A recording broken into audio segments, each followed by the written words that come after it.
Tok tok tok, masuk. Seorang wanita bertubuh gemuk itu masuk ke ruangan Cindy.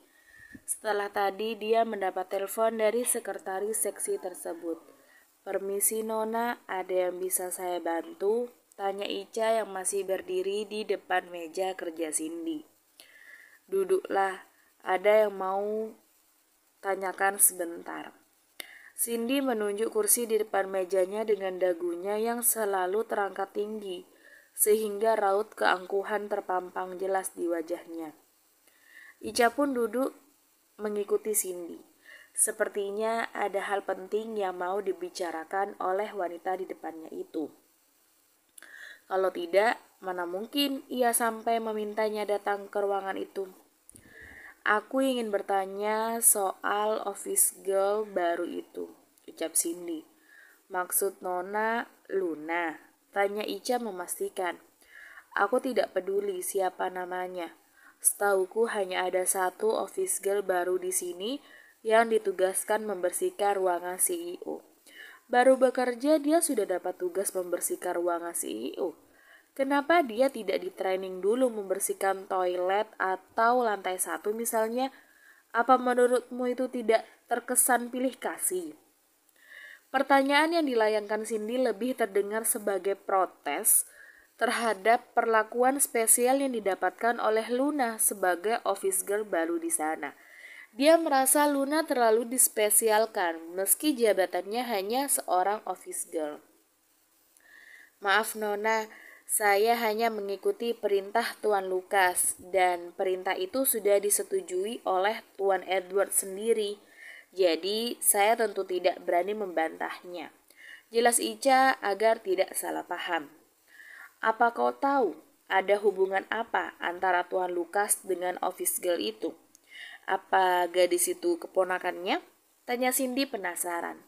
"Maaf Nona, kalau soal itu saya kurang tahu," jawab Ica yang sama sekali tidak memuaskan hati Cindy. Cindy berdecak sebal. "Percuma saja kalau begitu aku memanggilmu kalau kau tidak tahu apa-apa," keluhnya. "Ya udah, siapapun dia, yang jelas ke depannya aku tidak ingin kau atau siapapun memperlakukannya secara spesial. Jangan sampai karyawan lain ada yang protes karena dia terlalu dianak emaskan. Dia hanya seorang office girl, tidak lebih. Pekerjakan dia sama seperti yang lain, mengerti?" "Baik Nona, saya mengerti," jawab Ica. "Ya sudah, kau bisa kembali ke tempatmu." "Baik Nona, permisi," pamit Ica lalu keluar meninggalkan ruangan Cindy. Cindy menyandarkan punggungnya ke kursi. Ia mulai merasa iri kepada Luna meski gadis itu hanya bekerja sebagai office girl. Usia Luna lebih muda 3 tahun darinya karena Luna baru berumur 20 tahun. Luna juga terlihat masih muda dan sangat cantik. Entah kenapa dia jadi khawatir kalau nanti Edward sudah kembali ke perusahaan itu, bisa saja Edward akan tertarik pada Luna. Maklumlah, dulu Edward memang suka gonta-ganti pasangan. Dia menyukai para gadis muda yang cantik. Tapi sialnya, Cindy tidak pernah menjadi satu dari gadis yang berhasil memikat hati Edward. Pacar terakhir Edward yang ia tahu adalah Carla, mantan kekasih seorang pengusaha muda bernama Abimana Williams.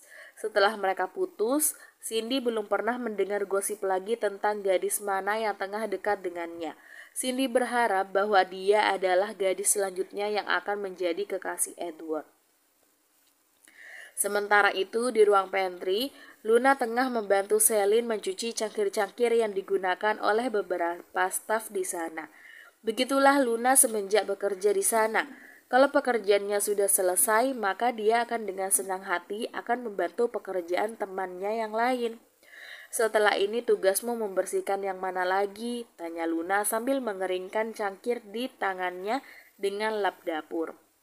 "Sudah mau jam makan siang, kita istirahat dulu, baru sambung kerja lagi," jawab Celine. Luna melihat jam dinding yang terpasang di sana. "Oh iya, tidak sadar sudah mau jam istirahat aja. Nanti kita makan sama-sama ya. Aku bawa bekal dari ibuku, kau mau coba?" tawar Luna. "Boleh kalau kau tidak keberatan. Aku lihat kau rajin sekali bawa bekal. Padahal kan di sini sudah dapat jatah makan siang. Iya, soalnya aku ada alergi beberapa makanan. Dan kalau alergiku sudah kumat, bisa parah sampai harus dirawat di rumah sakit, jawab Luna. Oh ya, wah kalau begitu memang lebih baik kau bawa makanan sendiri aja biar lebih aman, saran Selin. Luna pun mengangguk. Kau tahu tidak, aku sebelum bekerja di sini sempat dirawat di rumah sakit hanya karena aku makan roti yang ada selai kacangnya. Aku alergi kacang, jadinya aku masuk rumah sakit sampai beberapa hari. Benarkah? Wah, pasti rasanya sangat membosankan kan dirawat di rumah sakit, ujar Selin. Ya, begitulah, tapi untungnya di sana aku bertemu dengan pria tampan. Dia juga pasien di sana, dia sangat baik padaku. Kami sering mengobrol di sana, jadi tidak terlalu membuatku bosan, saut Luna. Pria tampan, dari ceritamu sepertinya kau tertarik kepadanya, goda Selin. Luna mengeringkan matanya mencoba mengingat sosok Edward di kepalanya. Aku tidak tahu aku tertarik padanya atau tidak. Yang jelas sejauh ini kami hanya berteman, ungkapnya. Berteman, kalau nyaman lanjut pacaran, sambung Selin sambil tergelak. Luna pun ikut tertawa dibuatnya. Kau ada-ada aja, belum tentu dia menaruh perasaan padaku. Tengah asik bergurau terdengar suara Ica di depan pintu. Ia menegur Lita yang rupanya dari tadi sibuk menguping pembicaraan antara Luna dan Selin. Apa yang kau lakukan di depan pintu pantry? Apa pekerjaanmu sudah selesai semua? Tanya Ica sambil menatap curiga pada Lita. Lita langsung bingung harus menjawab seperti apa. Wanita itu jadi salah tingkah. Ia merasa malu tertangkap basah menguping pembicaraan orang lain. Mendengar suara Ica, Luna dan Selin pun mengecek apa yang terjadi di depan pintu. Itu tadi saya mau ke pantry, tapi tidak jadi. Saya baru ingat kalau tadi ada yang butuh bantuan saya. Kalau begitu saya permisi dulu, jawab Lita berbohong. Tak ingin Ica bertanya-tanya lagi, ia pun segera angkat kaki dari tempat itu. Ica pun hanya menggeleng-gelengkan kepalanya saja melihat tingkah aneh dari Lita. Kalian berdua kenapa ada di sini? Pekerjaan kalian sudah selesai? Tanya Ica pada Luna dan Selin. Sudah Bu Ica, kami baru saja selesai mencuci semua cangkir yang kotor, jawab Selin yang diangguki oleh Luna. Ya udah kalau begitu, pergilah istirahat. Ini sudah waktunya makan siang, ucap Ica. Baik Bu, saut Luna dan Selin nyaris bersamaan.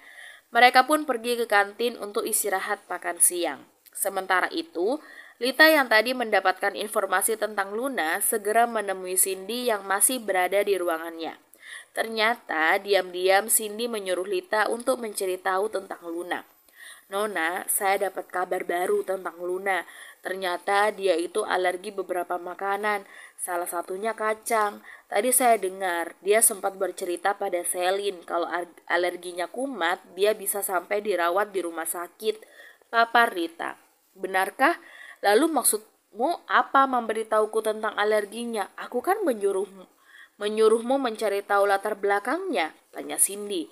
Bukannya Nona tidak suka dia bekerja di sini? Nah, kalau alerginya kumat dan dia harus masuk ke rumah sakit lagi, tentu dia tidak bisa bekerja sementara waktu di sini kan?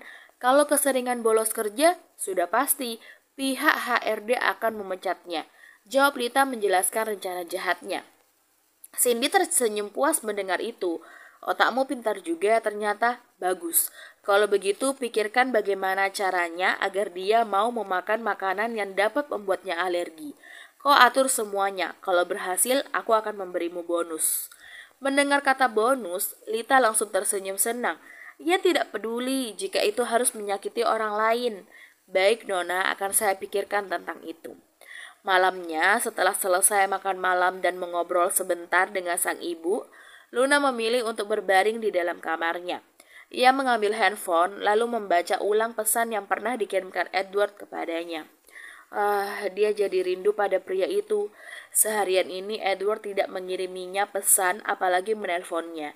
Ia jadi cemas apakah Edward sedang baik-baik saja atau tidak. Akhirnya, ia pun memutuskan untuk menelpon pria itu lebih dulu. Tak perlu menunggu lama, panggilannya langsung dijawab. Halo Edward, sapa Luna. Maaf Nona, ini Paman Lukas. Tuan Edward sedang bertemu dengan dokter. Ada hal yang mau dokter sampaikan padanya, jawab Paman Lukas. Senyum di wajah Luna langsung memudar. Tadi dia berharap Edward yang akan menjawab panggilannya. Oh, kalau begitu, baiklah Paman, sampaikan saja salamku padanya, ucap Luna. Baik Nona, panggilan pun berakhir. Luna menaruh kembali handphonenya di atas nakas. Mungkin dia sedang tidak bisa diganggu. Tidak masalah, besok aku akan menghubunginya lagi. Gumam Luna lalu mulai memejamkan matanya. Di rumah sakit, Edward yang baru saja menemui dokter langsung diberitahu oleh Paman Lukas kalau Luna menelponnya tadi. Edward tersenyum, ternyata gadis itu mencarinya juga setelah seharian mereka tidak saling berkabar. Apa Tuan mau menghubungi Nona Luna? Tanya Paman Lukas sambil mengambilkan handphone milik Edward. Tidak perlu, biar aja sekalian besok aku memberi kejutan kepadanya, jawab Edward dengan sebuah ide di kepalanya. Pagi ini di perusahaan tempat Luna bekerja, hampir semua staf hiruk-pikuk mempersiapkan penyambutan kedatangan orang nomor 1 di perusahaan tersebut.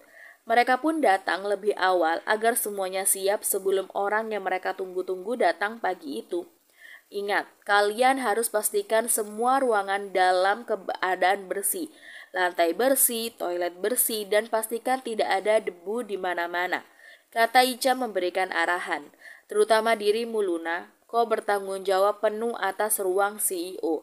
Hari ini CEO kita akan kembali lagi ke perusahaan ini. Jadi pastikan kau jangan membuat kesalahan sedikit pun. Baik Bu Ica, saut Luna dengan antusias. Ya udah, kalian ke pekerjaan kalian masing-masing. Selin, kau bantu aku membuat dekorasi untuk lobi depan, ajak Ica. Oke Bu, saut Selin. Ia lalu beralih pada Luna sebelum mereka berpisah untuk menjalankan tugas masing-masing. Luna, aku dengar CEO kita akan sampai ke sini jam 8 pagi. Ini baru jam 7. Masih ada waktu 1 jam lagi. Kau harus bisa merapikan ruangan itu dengan benar ya. Kalau perlu bantuan, aku siap membantumu, ucap Selin. Luna pun mengangguk. Tenang aja, aku akan membersihkan ruangan itu secepatnya. Ngomong-ngomong, apa CEO kita itu sudah tua? Tanya Luna penasaran. Selin pun terkekeh mendengar pertanyaan Luna. Lebih tepatnya, dia lebih tua darimu. Jawab Selin lalu pergi meninggalkan Luna begitu saja. Ih, anak itu, aku tanya betulan, dia malah bercanda. Gumam Luna lalu ikut pergi meninggalkan tempat itu menuju ke ruang CEO. Luna masuk ke dalam ruangan CEO yang setiap hari dia bersihkan. Ruangan itu sebenarnya sudah cukup bersih. Hampir setiap hari ia membersihkannya dengan baik. Padahal ruangan itu tidak pernah dipakai sama sekali. Sebelum bersih-bersih, Luna terlebih dulu menarik tirai agar jendelanya terbuka lebar. Dengan begitu, sinar matahari akan masuk ke dalam ruangan dan ruangan pun menjadi lebih terang. Luna suka melakukannya, kemudian barulah ia menyalakan vacuum cleaner untuk menyedot debu-debu yang ada di karpet serta sofa yang ada di sana. Tengah asik bersih-bersih, terdengar suara ketukan heels menghampirinya. Tanpa melihat, Luna bisa menebak kalau itu adalah suara heels yang datang dari nona sekretaris galak, siapa lagi kalau bukan Cindy. Selamat pagi Nona, sapa Luna dengan ramah sambil membungkuk sekilas. Pagi, jawab Cindy dengan acuh. Wanita itu datang dengan memegang sebuah cangkir berisi kopi di dalamnya. Dia meletakkan cangkir tersebut di meja kerja milik CEO. Kemudian tangannya bersedekap memperhatikan sekitar ruangannya.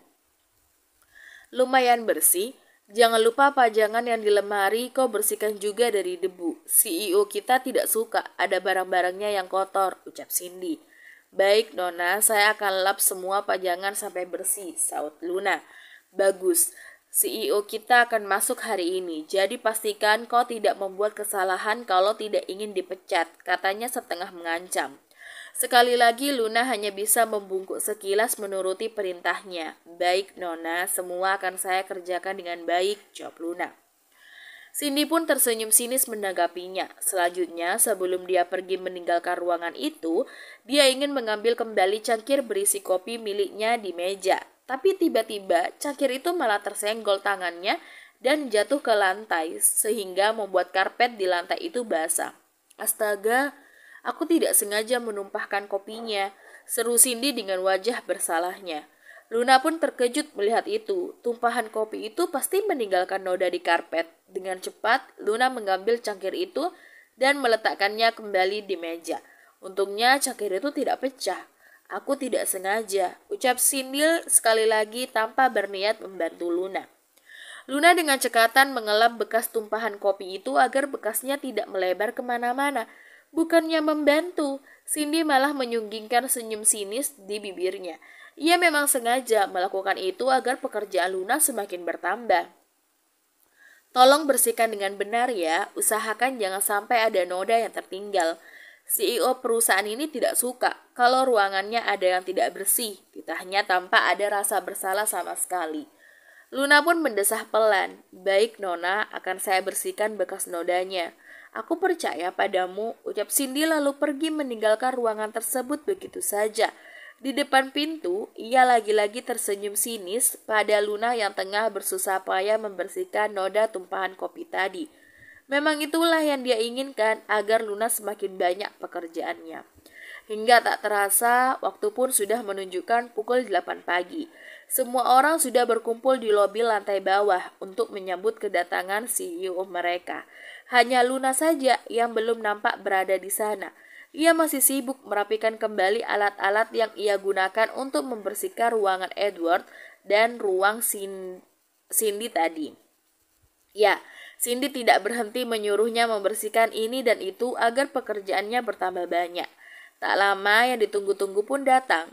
Hari itu menjadi hari pertama bagi Edward untuk menginjakkan kakinya lagi di perusahaan miliknya. Tentu ia tidak datang sendirian, melainkan dengan asisten yang selalu setia di sampingnya, Paman Lukas. Selamat datang kembali di perusahaan, Tuan. Sambut Cindy di barisan paling depan. Hari itu ia sengaja berdandan lebih meriah dari biasanya untuk menyambut kedatangan Edward. Harapannya Edward akan langsung tertarik kepadanya.